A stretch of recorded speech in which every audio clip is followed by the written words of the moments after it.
This video is sponsored by BuyMode shopping app. Hi friends, நம்ம இந்த வீடியோவில் மகாகவி பாரதியார் பற்றி பார்க்கலாம் வாங்க. மகாகவி பாரதியார் டிசம்பர் 11, 1882 திருநெல்வேலி மாவட்டத்தில் உள்ள எட்டயபுரத்தில் பிறந்தார். இவர் பெற்றோர் சின்னசாமி ஐயர் மற்றும் லட்சுமி அம்மாள். இவரின் இயற்பெயர் சுப்பிரமணியன் என்றாலும் சுப்பையா என்று எல்லாராலும் அழைக்கப்பட்டார். 1887 பாரதியாரின் 5 வயது இருக்கும்போது அவர் தாயார் லட்சுமி அம்மாள் மறைந்தார்.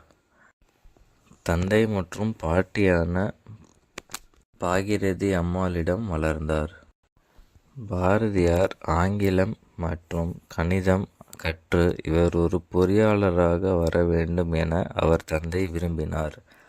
ஆனால் தனது 11வது வயதில் பள்ளியில் படிக்கும்போதே கவி புனையும் ஆற்றலை வெளிப்படுத்தினார் பாரதியார்.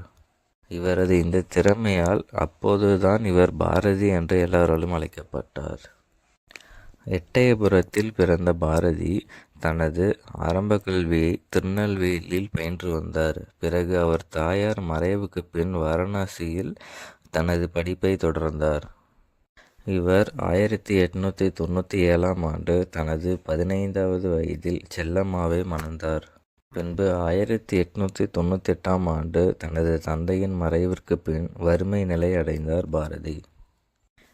பின்பு எட்டயபுரம் மன்னருக்கு தெரிவித்து பொருளுதவி கேட்டதால் அங்கேயே சில காலம் பணி செய்தார் பாரதி.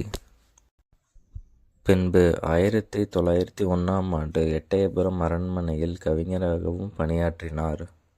பாரதியார் பாடல்கள் தேசியவாதம் முதல் கடவுளுக்கும் மனிதனுக்கும் இடையிலான உறவை பற்றி சிந்தனைகள் வரை பல கருத்துக்களை உள்ளடக்கியதாகவும் இருந்தது. இவர் ரஷ்ய புரட்சி மற்றும் பிரெஞ்சு புரட்சியும் எழுதினார். பாரதியார் சுதேசிமித்திரன், தி இந்து, பாலபாரதா, விஜயா, சக்கரவர்த்தினி மற்றும் இந்தியா உள்ளிட்ட பல இதழ்கள் மற்றும் செய்தித்தாள்களில் பணியாற்றினார். பாரதியார் பாஞ்சாலி சபதம், கண்ணன் பாட்டு, குயில் பாட்டு, பாப்பா பாட்டு போன்ற நூல்களையும் பாடல்களையும் எழுதியுள்ளார். இந்தியாவில் முதன்முறையாக நாட்டுடைமை ஆக்கப்பட்ட இலக்கியம் பாரதியாருடையதாகும். 1908 விடுதலைக்காக போராடியதில் பிரெஞ்சு அரசு கைது ஆணை பிறப்பித்தது. அதனால் பிரெஞ்சு கட்டுப்பாட்டில் இருந்த பாண்டிச்சேரியில் 1918 வரை 10 ஆண்டுகள் வாழ்ந்தார். பாண்டிச்சேரியில்